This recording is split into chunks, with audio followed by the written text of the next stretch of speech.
Passe livre, DF-Trans cobra atualização cadastral de 40 mil pessoas com necessidades especiais e ameaça quem não renovar os dados terá o benefício bloqueado. Presa a dupla que assaltou e matou idoso na Comercial Norte de Taguatinga. Um dos envolvidos é menor de idade e foi a própria família que entregou o jovem à polícia. Novo modelo de coleta seletiva é implantado em mais 10 regiões do Distrito Federal. Veja também os perigos das doenças transmitidas por pombos. Boa noite, eu sou a Juliana Cury e levo a você as principais notícias do dia aqui no Band Cidade, segunda edição. Seja bem-vindo.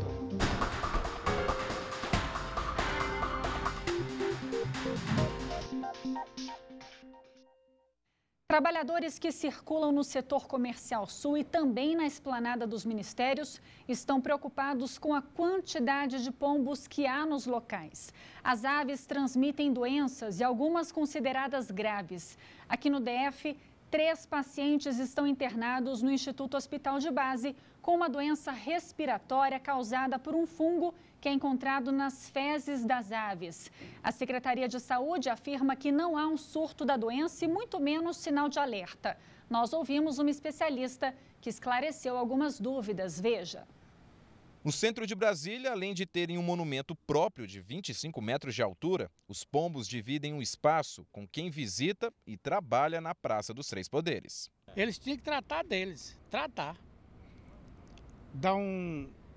vamos dizer, um milho com remédio para acabar aqueles piolhos, aquelas coisas, né? Eu acho que podia fazer alguma coisa assim. No setor comercial sul, os pombos são considerados um problema. Onde tem saco de lixo ou uma pessoa comendo em uma lanchonete, eles estão por perto. Eu acho que é uma nojeira, né? Porque transmite doenças, né? Tá terrível. A preocupação vem daí, porque traz muito problema para a saúde, né, do ser humano, né? E é essa a grande preocupação de muitas pessoas. Os pombos podem transmitir várias doenças. A mais perigosa é a criptococose, causada por um fungo presente nas fezes das aves, concentradas em lixos e sobras de comidas. Em 2017, 10 pessoas deram entrada no Instituto Hospital de Base com sintomas da doença. A infectologista que cuidou dos casos explica como ocorre o contágio. Não existe contaminação entre pessoas e também não existe contaminação de animal para pessoa. A contaminação com esse fungo, a entrada dele no organismo se dá através da inalação dos esporos do fungo que estejam em suspensão no ar, em material ressecado. Só nos 2 primeiros meses deste ano, 3 pessoas foram diagnosticadas com a doença no hospital. Chegaram aqui com a imunidade baixa e alguns problemas respiratórios, como dificuldade para respirar e tosse. Um paciente já recebeu alta, ficou internado por quase um mês. Outras 2 pessoas seguem em observação para evitar que o quadro evolua para uma meningite ou encefalite, que é a inflamação no cérebro causada pela infecção. A infectologista do hospital, que também cuida dos pacientes, tranquiliza a população. Ela afirma que os casos recentes não são uma evidência de surto. Não há razão para alarme. Esses 3 casos, não existe um vínculo entre os 3 casos. São 3 pacientes de origens diferentes. A gente não conseguiu encontrar nenhum vínculo entre eles. O mais importante da criptococose, não necessariamente a maneira de contágio, mas assim a importância do diagnóstico e do tratamento precoces pela potencial de gravidade da doença. Beneficiários do Passe Livre com necessidades especiais têm até a próxima sexta-feira para atualizar o cadastro. O DF-Trans diz que a medida é para evitar fraudes. Cerca de 65 mil pessoas recebem o benefício no DF. E quem tem mais informações ao vivo é o repórter Rodrigo Miranda. Oi, Rodrigo, boa noite para você. Como é que deve ser feita essa atualização? Boa noite, Juliana. Boa noite a todos que acompanham o Band Cidade. Para fazer essa atualização é bem fácil, é bem simples, não tem praticamente nenhuma dificuldade, viu? Ela pode ser feita aí pela internet no site do Bilhete Único. O site é esse que está aqui na sua tela neste momento, é o www.passelivreestudantil.df.gov.br. De acordo com os dados divulgados, 40 mil pessoas ainda precisam fazer essa renovação do cadastro. Lembrando, quem não fizer vai ter o benefício suspenso e até cancelado, e aí é uma dor de cabeça a mais aí para esse início de ano. Quem não conseguir fazer esse cadastro, essa renovação pela internet também não precisa se preocupar, porque lá no posto do DF-Trans, na 112 Sul, que fica ali na estação de metrô, vai ter esse atendimento aí para a população para fazer essa renovação. O atendimento que ocorre de segunda a sexta-feira, de 8 horas da manhã até as 6 horas da tarde. E também tem atendimento no sábado, de 8 da manhã até 1 hora da tarde. Então, ainda dá tempo de fazer essa atualização, esse cadastro aí, para não ter nenhuma dificuldade e poder andar livremente com o passe estudantil. Juliana. É bom correr, tá certo, Rodrigo. Obrigada pelas informações. As chuvas em fevereiro ajudaram e muitos níveis dos reservatórios que abastecem o DF. A meta de 50% que estava prevista para ser atingida em abril foi superada este mês. Mas a CAESB ainda não sabe dizer quando vai acabar o racionamento. Quando o assunto é racionamento, falta de água, reservatórios, a discussão vem de longa data. Mas agora entraram os meses mais críticos, agosto e setembro, período em que a atenção para a economia de água tem que redobrar. O reservatório, que chegou a 5% e quase secou em novembro, agora está com 35% da capacidade. Há mais de um ano, o brasiliense convive com racionamento na capital do país. Nesse período, foi preciso economizar, já que as chuvas pouco caíram e os níveis dos reservatórios chegaram a situações alarmantes. Mas 2018 parece ter trazido um clima novo para o DF. A chuva fez com que os números, enfim, começassem a subir.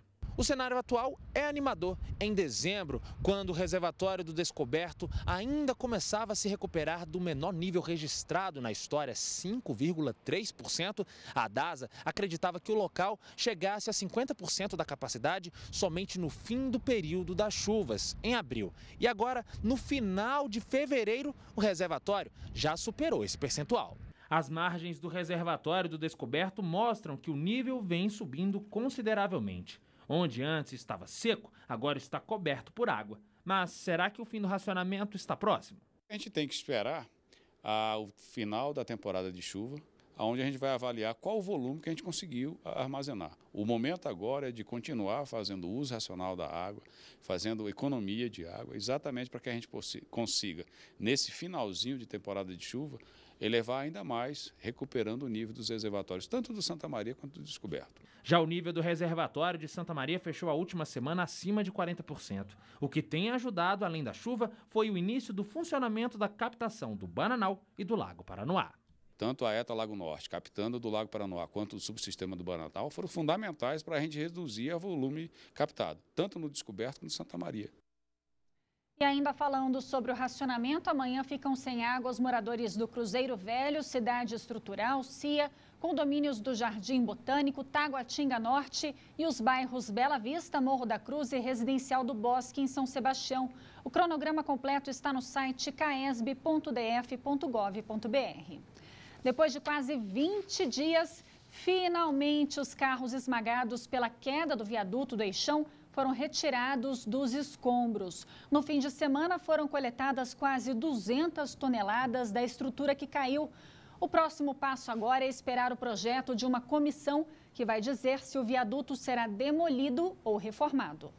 Enfim, um pedaço do viaduto da Galeria dos Estados foi retirado do local pela Nova Cap. O trabalho começou no sábado e terminou no domingo. Isso é o que sobrou do carro do Lindenberg. A caminhonete dele foi completamente esmagada pelas 200 toneladas do viaduto. Carro desse tamanho, com essa estrutura toda, não suporta ali o peso dessa peça que caiu, que está estimada em 200 toneladas, em que pese seja um carro grande, nenhum carro deve estar preparado para esse tipo de evento. Esses outros 2 carros também foram retirados dos escombros. Os donos vão se reunir com o governo do Distrito Federal nesta semana para definir como será feito o ressarcimento dos prejuízos. A nossa primeira sinalização do GDF foi muito positiva, esperamos que o TJ entenda e medie o conflito. A gente não pede nada, aliás, do que foi proposto, que é o valor de mercado do carro e mais os eventuais bens que a gente consiga comprovar que estavam lá dentro. Depois da retirada do bloco de concreto, o GDF espera agora um relatório da comissão do governo responsável pelo projeto de reconstrução do viaduto e uma nota técnica da UNB para definir se a estrutura que sobrou vai precisar ou não ser demolida para a reconstrução desse trecho do Eixão. Isso implica numa tomada de decisão baseada na economia, no custo, na segurança e no tempo que vai levar para ser feito isso. A gente espera fazê-lo terminar todo esse conjunto esse ano. Márcio também comentou sobre o processo de manutenção de outros viadutos da cidade que estão em situação de risco, de acordo com um relatório do Tribunal de Contas do DF. A ponte do Bragueto a gente fez algumas intervenções. Além disso, nós fizemos um monitoramento, não só da ponte do Bragueto, mas de outras pontes, porque esse monitoramento serve de informações técnicas para mostrar como está se comportando a estrutura. Olha, autoridades envolvidas na recuperação do viaduto da Galeria dos Estados continuam demonstrando despreparo. É constrangedor o bate-cabeças de dirigentes do DR, da Nova Cap, que ainda não sabem ao certo o que fazer. Se eles levaram 19 dias para remover o entulho, imagine para executar a obra. Antes diziam que em 6 meses tudo estaria pronto. Agora já falam em 8 meses. Mas podemos prever que o governo Hollenberg acaba e eles não nos devolvem o Eixão Sul. Agora fazem pose de salvadores da pátria, quando na verdade ainda devem pedido de desculpas à população pelo que não fizeram para evitar o desabamento do viaduto. A gente lembra que rodovias inteiras do Japão, destruídas pelo tsunami, foram recuperadas em 6 dias no máximo. Por isso é cada vez maior o brado e mais forte o brado dos brasilienses. Chame os japoneses, Hollenberg. Um jovem foi apreendido e um homem preso acusado de matar um idoso em Taguatinga Centro na última quinta-feira. O adolescente foi levado para a delegacia pela própria família. As imagens das câmeras de segurança do comércio e das casas ajudaram a polícia a identificar o menor de 15 anos e Carlos Henrique Farias de Souza, de 32 anos. A dupla assassinou Paulo Afonso da Silva, de 72 anos, na última quinta-feira. O aposentado tinha saído da casa da mãe, de 93 anos, para comprar pão e água.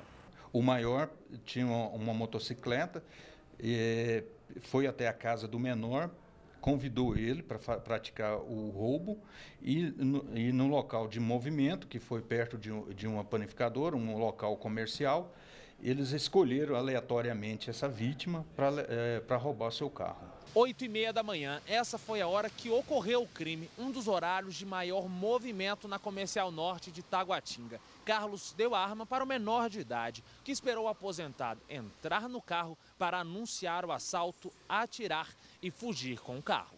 A própria família do menor levou ele até a delegacia. Já preso, o jovem, que tem várias passagens por roubo, entregou o comparsa. Carlos Henrique estava em regime semiaberto pelo homicídio da irmã. Faltavam apenas 2 meses para ele terminar o cumprimento da pena. Agora ele vai responder por latrocínio e corrupção de menores e pode pegar 30 anos de prisão.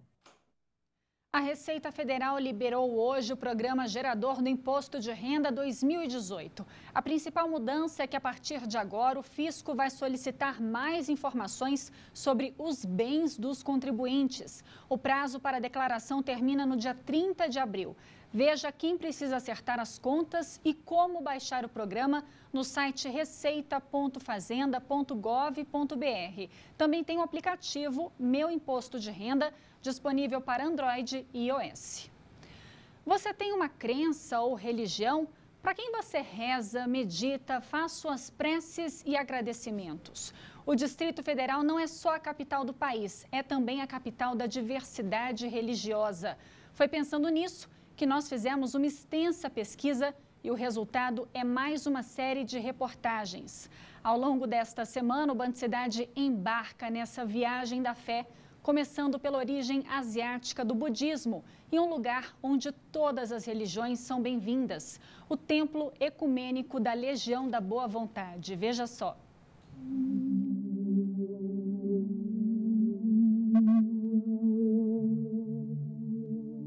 Religião, fé, crenças, em que você acredita? Eu acredito que Cristo é o único Salvador. Eu tenho fé em Deus, é uma fé inabalável, que nada tira, sabe? É muita fé mesmo. Eu não tenho religião, eu acredito em Deus. Deu para ver que as opiniões são as mais variadas em relação ao assunto. Variadas também são as opções de religiões e templos ecumênicos na capital do país, que se destaca pela grande diversidade religiosa. Em poucos quilômetros é possível sair de uma igreja católica, ir em uma evangélica, em um templo budista, na Legião da Boa Vontade, ou até se deparar com uma sinagoga ou mesquita.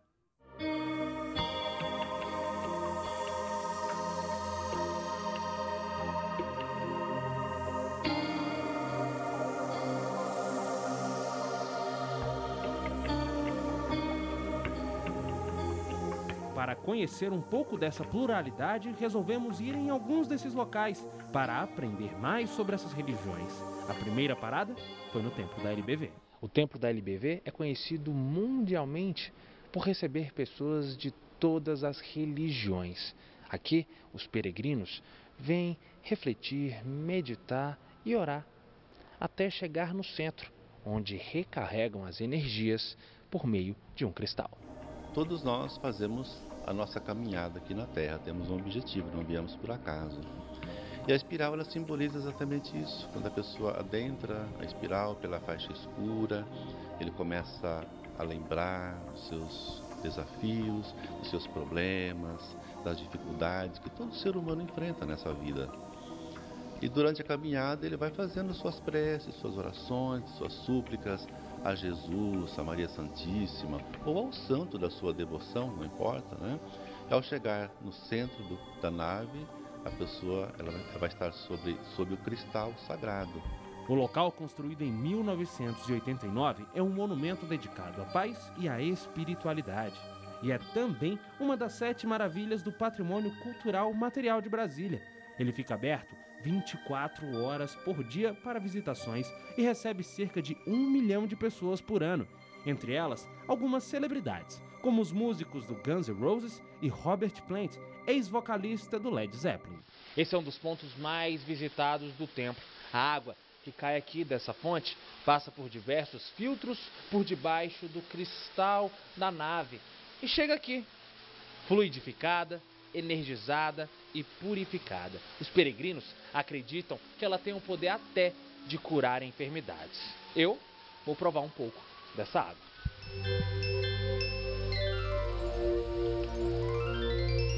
É muito boa a energia, assim, eu cheguei aqui e, nossa, já me mudou muito, assim, até as lojinhas daqui me deixaram, assim, com uma energia boa, adorei. O ministro ecumênico aproveitou o encontro para celebrar a grande diversidade religiosa no Distrito Federal. Algo extraordinário, porque é exatamente isso que as pessoas estão precisando no mundo. De lá, fomos conhecer outra religião que prega paz e não se importa com a crença da pessoa.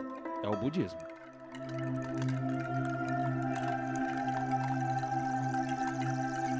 Fui recebido pelo Santiago, assessor de comunicação do templo.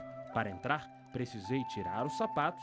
Dentro do local, tive uma verdadeira aula sobre o que fazer ao chegar e ficar de frente com o altar do Buda Mida.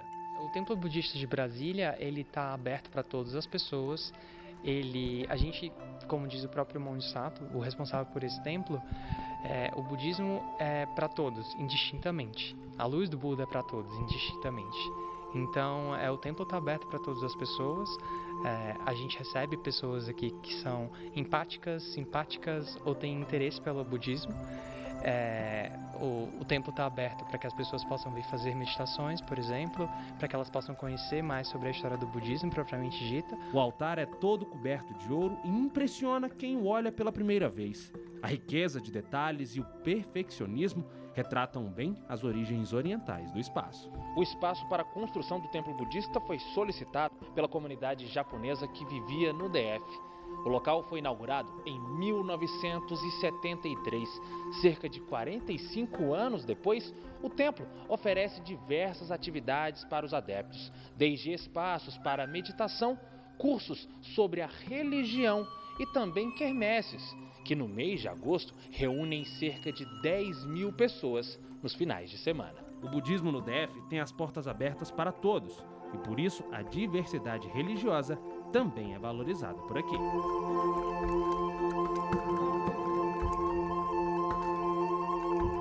Se você tem em Brasília algo tão diferente ou tantas religiões diferentes e que te permitem abraçar tantos caminhos diferentes, por que não celebrar este ponto especificamente? Na próxima reportagem, você vai conhecer um pouco mais sobre as religiões evangélicas e católica aqui no DF.